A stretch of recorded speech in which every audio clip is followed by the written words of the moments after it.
जनसंवाद न्यूज, सत्य आणि विश्वासाची बातमी। अंबरनाथच्या रोटरी शाळेतील विद्यार्थी मैत्रेय शैलेश सकपाळ यांनी आपल्या असामान्य बुद्धिमत्तेने सर्वांचं लक्ष वेधून घेतलंय। गणितातील अवघड कोडी तो अवघ्या काही सेकंदात सोडवतोय। विशेष म्हणजे 1 ते 130 पर्यंतचे पाडे त्याला तोंडपाठ आहेत। तसेच 1 ते 150 पर्यंतचे मूळ वर्ग देखील तो सहज आणि अचूकपणे सांगतोय। गणितातील वेगवान गणना आणि उत्तर देण्याची त्याची क्षमता पाहून शिक्षक आणि पालकही प्रभावित झाले। केवळ गणितातच नव्हे तर सामान्य ज्ञानातही मैत्रेयीची चांगली पकड आहे। विविध विषयांवरील प्रश्नांची तो आत्मविश्वासाने उत्तर देतो। कमी वयात त्याने आत्मसात केलेले हे ज्ञान आणि विलक्षण स्मरणशक्ती निश्चितच कौतुकास्पद आहे। त्याच्या या गुणांची दखल घेत शाळेतील शिक्षक, मित्रपरिवार, पालक तसेच परिसरातील नागरिकांकडून त्याच्यावर कौतुकाचा वर्षाव होत आहे। मैत्रेयच्या बुद्धिमत्तेमागे त्याची मेहनत, अभ्यासाची आवड आणि सतत काहीतरी नवीन शिकण्याची जिद्द असल्याचं सांगितलं जात आहे।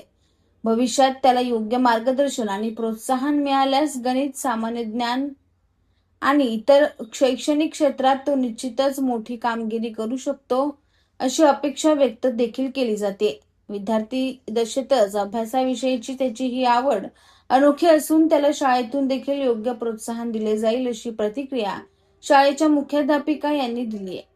लहानपणापासूनच त्याची जिज्ञासा आणि नवीन शिकण्याची आवड आज त्याला नवी ओळख देत आहे, याचे समाधान असल्याचे मत मैत्रेयीची आई दीपावली यांनी व्यक्त केले। घरच्यांच्या सहकार्यामुळे आपण ही किमया साध्य केल्याचं मत स्वतः मैत्रेय शैलेश सकपाळ यांनी व्यक्त केलं। सध्या तो 6वी इयत्तेमध्ये शिकत असून त्याच्या वयापेक्षाही कितीतरी पटीने त्याच्यामध्ये कौशल्य आहे आणि ते कौशल्य म्हणजे त्याला 1 ते 150 पर्यंत पाढे येतात आणि 1 ते 138 पर्यंत स्क्वेअर रूट्स येतं। त्याला कोणत्याही ट्रेनबद्दल, जगातील कोणत्याही देशाच्या ट्रेनबद्दल सविस्तर माहिती आहे आणि हे सगळं काही कोणताही नंबर तुम्ही विचारा, एका अर्ध्या सेकंडमध्ये त्याची उत्तरं तयार असतात। त्याचं हे वेगळं कौशल्य वाखाणण्यासारखं आहे आणि आम्हाला त्याचा अभिमान आहे। तो गणितामध्ये स्पेशलिस्ट आहे, तो पाड्यांच्यामध्ये स्पेशलिस्ट आहे।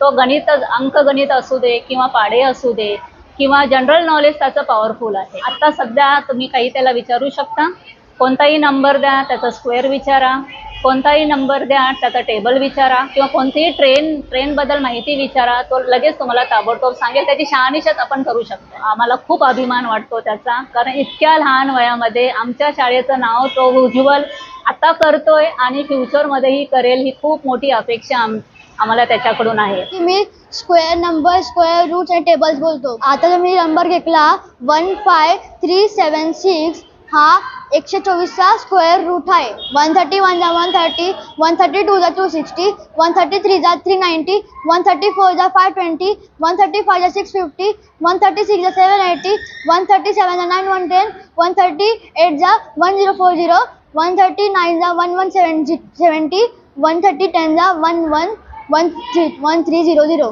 नाही, मी प्रॅक्टिस करतो, मी दररोज 1 तास प्रॅक्टिस करतो, म्हणून मला सगळं येतं। मी ना म्हणजे मी IGKO ह्याच्यामध्ये भाग घेतलेला, तेव्हा मला क्विज आलेला रेल्वेचा, तो मला आला नव्हता। मग मी दररोज प्रॅक्टिस केली आणि त्यामुळे मला आलं।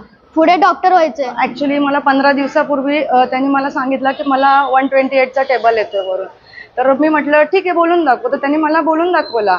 तर मला वाटलं की म्हणजे काय असेल, मी कॅल्क्युलेटर घेतलं, तर कॅल्क्युलेटरवर मी क्रॉस चेक केलं, तर ते सगळे नंबर्स बरोबर होते। मग मी त्याला दुसरे नंबर्स विचारले, मग मी त्याला स्क्वेअर, तो म्हणाला मला स्क्वेअर रूट येतात, मला स्क्वेअर्स येतात। मी ते पण क्रॉस चेक करून बघितलं कॅल्क्युलेटरवर, तर ते पण बरोबर होतं। एक आई म्हणून मला तर खूप म्हणजे अभिमान वाटतो या गोष्टीचा की माझ्या मुलाला आणि अजून त्यांनी प्रगती करावी आणि एक चांगला माणूस व्हावं, हे माझी खूप इच्छा। जनसंवाद न्यूज, सत्य आणि विश्वासाची बातमी। आजच सबस्क्राईब करून बेल आयकॉनला क्लिक करा आणि पहा ताज्या घडामोडींचा अचूक अंदाज आपल्या मोबाईलवर।